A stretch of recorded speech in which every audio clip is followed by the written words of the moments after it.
Adventure in Pipeman on W4CY Radio.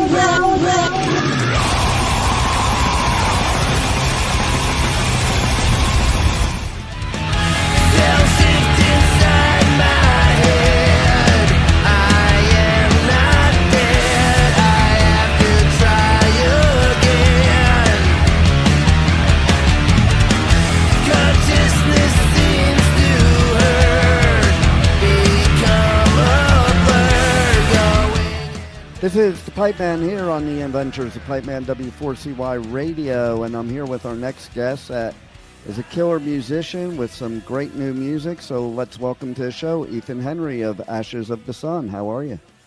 What's going on, man? Oh, man, I'm just totally freaking impressed when somebody can make amazing music and do every part. Well, I appreciate that, man. Yeah, I write so much stuff and I record so much stuff for my bands that I've been involved with over the years, and I'm just sick of sitting on this stuff. And I was like, man, I know it's. I do hardcore, I do metal, I do like some proggy metal stuff. I'm in a doom band, and I have this collection of songs that are like hard rock. And at least to my mind, it's hard rock. And I was like, you know what? I'm gonna record it, and I'm gonna send it, and see where it lands. There you go. And you know, I think that's cool too, that you can play in multiple bands that are all basically different genres. You know, they're within the same major genre, pretty much, but you know, very different. So it's kind of like switching hats all the time.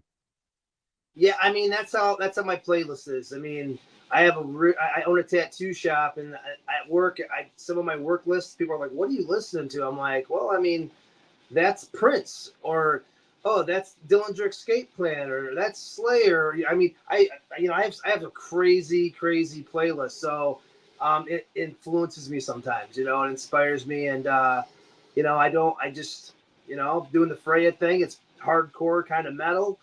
You know, I'm in this band called VOID EMEPROR doing that. It's like doom metal. I play bass in a funk band. It's a metal funk band. It's kind of like Frizzle Fry Primus. And, yeah, I just kind of jump all over the place. See, I love that because there's so many people, especially nowadays out there, that they kind of plug in this formula and that's all they stick to. And to me, what you're doing is true musicianship because, you know, listen, if you're a true musician, you're going to want to learn everything you can.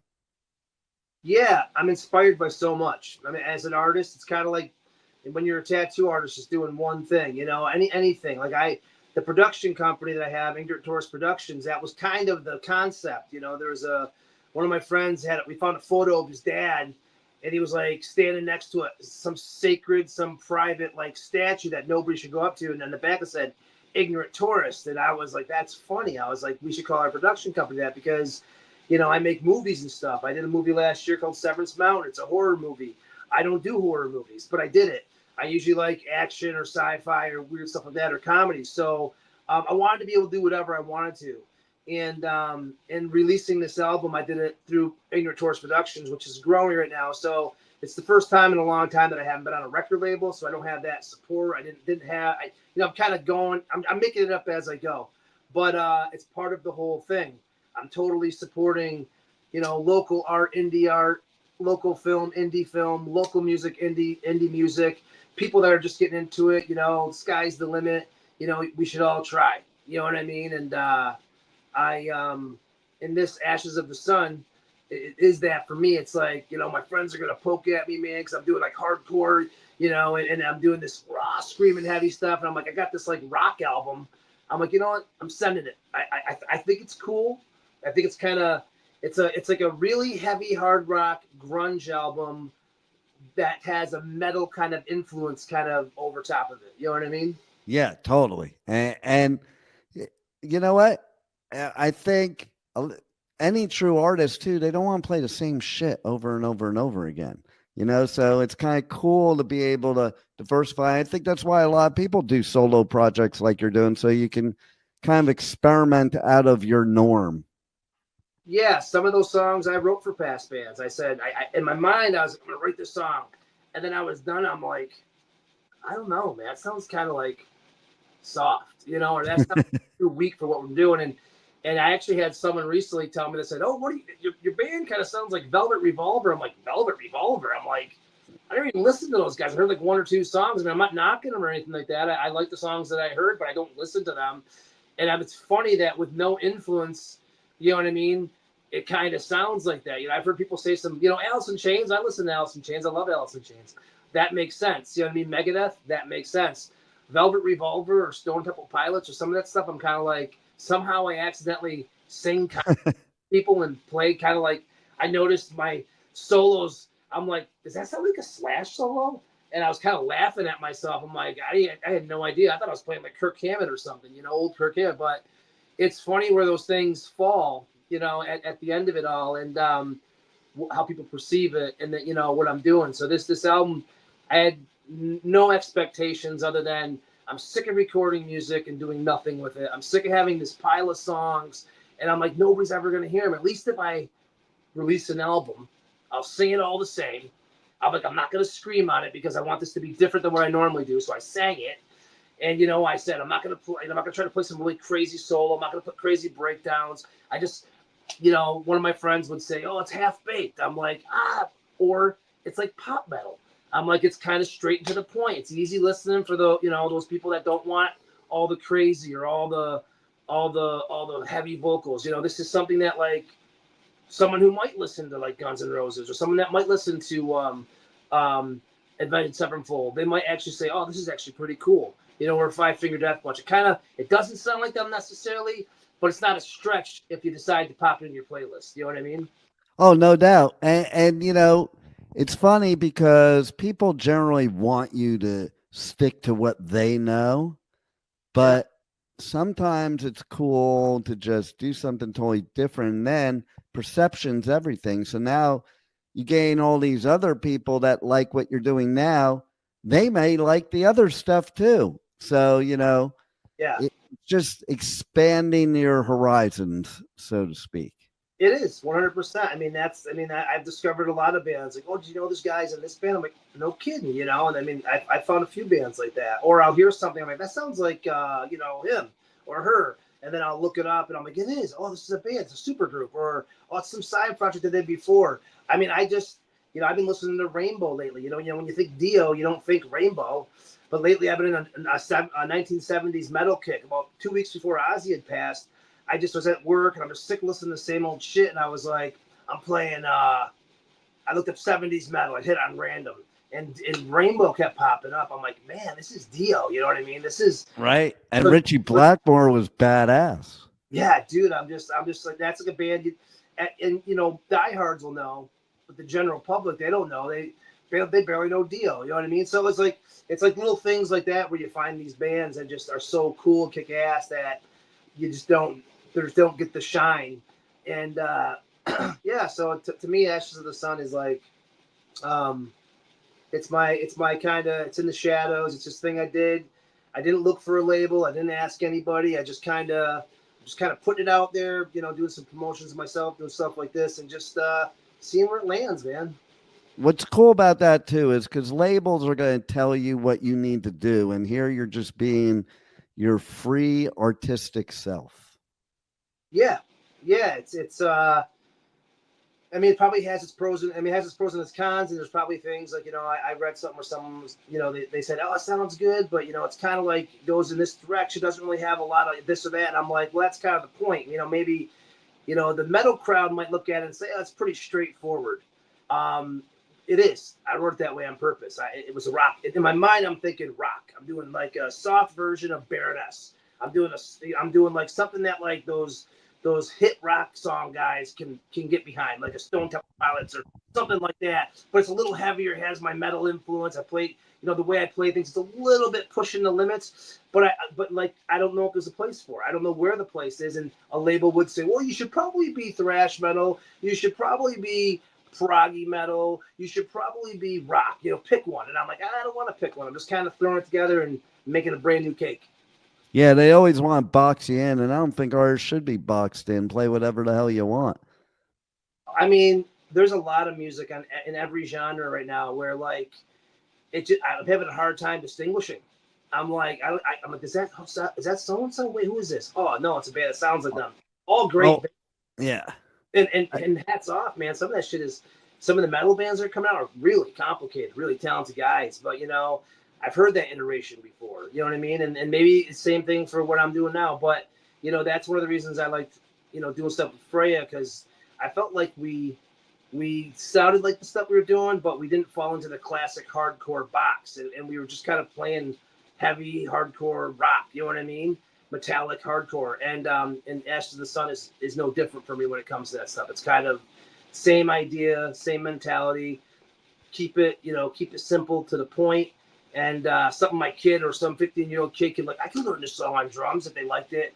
Vocally, it's cool. I think it's easy to listen to. Maybe that kid's dad would be like, this is metal. I don't normally like metal, but I kind of get into this, man. It's kind of heavy, I imagine it's for that crowd. You know what I mean? Yeah, no doubt. And the fact of the matter is, it's just badass musicianship. I can't believe, I'm always in awe of an artist like you that can play every instrument that's on the album. Yeah, thanks, man. It's I don't know how, I don't know when, I don't know why. I've always been a bass player. I've been a drummer for so long now. It's kind of outweighing that, but I've always been a bass player, and I was always doing primacy, proggy stuff. And it got to the point where some of the stuff was so proggy that I could sing. So I would sing and play bass, but some of the prog stuff we were doing was so intense I couldn't even sing and play it anymore. So then it got way off the rails. And then I was in a metal band called The Last Season. I don't know if you're familiar with Danny Johnson. He sang for Blood Runs Black and God Below. And so he started this band, and we were just this. We used to play with. We went on tour with Candiria, Burnt by the Sun. We went on the road with. We played some shows with Mastodon back in the day before they got real big, and that was the kind of music we fit right into that thing, and it fell apart. And then I joined FREYA, and I was playing bass. They were on Victory Records. It was a really cool gig. This is 20 years ago now, and we got to this point where we needed a drummer, and they said, "Hey, can you play drums?" So I'd play when we were writing and stuff. I'm like, I don't know if I want to. I'm not really a drummer. And then I ended up going to Europe with those guys. We were on tour with Walls of Jericho, All Shall Perish, Fear My Thoughts, and all these kick-ass bands back in 2007. I'm playing drums, and I'm like I was a good drummer, but I wasn't like a drummer. I was like, I'm a bass player, dude. I'm a bass player, really. And when they saw me play bass, they're like, holy shit, why are you playing drums? I'm like, we needed a drummer. I just did what we had to do. And then I just got stuck at drums. And every drummers are hard to come by. So as long as you can keep your tempo, be solid. I'm good at my changes. I have touring experience. So now I'm a drummer. And so, but I can sing, I can play guitar, and I can play bass too. So, but I'm kind of, I'm a drummer, I guess.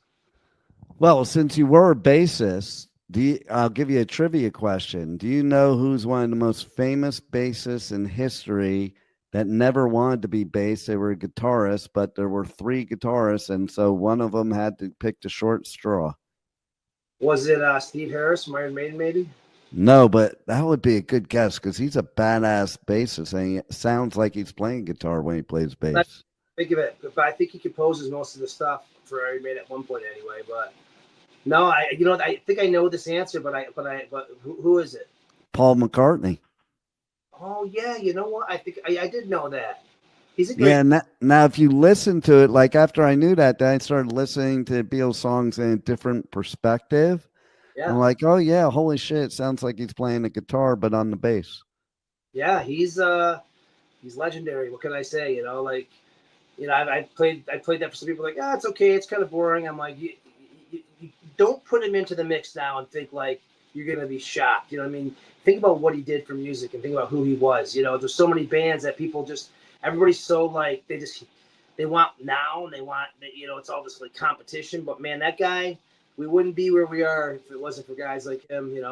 Well, think about talking about Ozzy. I mean, there would be no Ozzy without the Beatles because Ozzy was a Beatles freak. Yep. And without Ozzy, there wouldn't be any of the metal that we have today. Yeah, someone was just telling me a story today. I don't know if it's true. They said that the way Zakk Wylde, they wanted to go see Zakk Wylde. He's doing Zakk Sabbath. He's doing a tour. Yeah. He's coming up this way, and we're going to see him. And And I said, yeah, I can't wait to go see him. And someone said, he accidentally got discovered for Ozzy. I didn't know this story, but apparently some scouts were going out looking at someone else, and they randomly stopped by a bar, and Zach Wilde's in there playing, like, hey, you want to record a demo for us or something? And like that's how they found him. And I'm like, yeah, the guy is amazing, and what a lucky draw. And I heard at first Ozzy didn't want him. I don't know, man. How wild is that? Guy's amazing. He's filling in for Dimebag right now, doing the whole. Well, I think I don't know what the future of Pantera is, but I went and saw that tour, and I love Charlie Benante. He's one of my inspirations as a drummer, as a musician. I love Anthrax, and I went and saw it, and I was stoked, man. It was pretty cool. In the back of my mind, knowing all the stories and the beef with Phil Anselmo and the Abbott brothers and stuff, that I think, is this really cool? But I enjoyed it. I thought that first too, but then there's the other side of it. Like Vinny would have been totally cool with Charlie playing drums, 100%. and Dime would have been totally cool with Zach playing guitar. Like they were perfect matches for if you're gonna do that, to have them there. And sometimes you gotta squash the beef too. Like I'm friends with Anselmo, and he's pretty cool, and like what, when you're young, sometimes you do stupid shit. And that's it. That's where I ended up too. Like I love Pantera, and I don't know what their beef was, but when you're riding around, especially as big as they were at the time and at the age they were, if you've ever been on the road before, man. Like there's been plenty of times where, some of my brothers on the road, I wanted to, yeah, down. But you come home, you relax. Sometimes they were doing some grueling touring, so it's easy to hate your family and on those long road trips. Yeah, no doubt. And listen, you are a family, and even your own family, you wouldn't want to be on those road trips with, like, or anybody, your favorite people in the world. Sometimes they get annoying to you, or, it's so grueling that you're so tired and probably cranky that shit happens too. Oh, 100%, 100%. It's a true test to your friendship with these guys. No doubt. No doubt. So tell everybody how they can connect with you and reach out to you, and also check out the new album, Gods with Machines, which is so appropriate for the world we're living in today. I wrote this through. Some of these songs are really old, and I came up with that concept, that name, like a long time ago. Like I just loved it because aliens and what they're just people, So anyway, Gods with Machines. It's on all streamers: Amazon, iTunes, Apple, Spotify, all the places. I'm gonna be having some hard copies here made soon.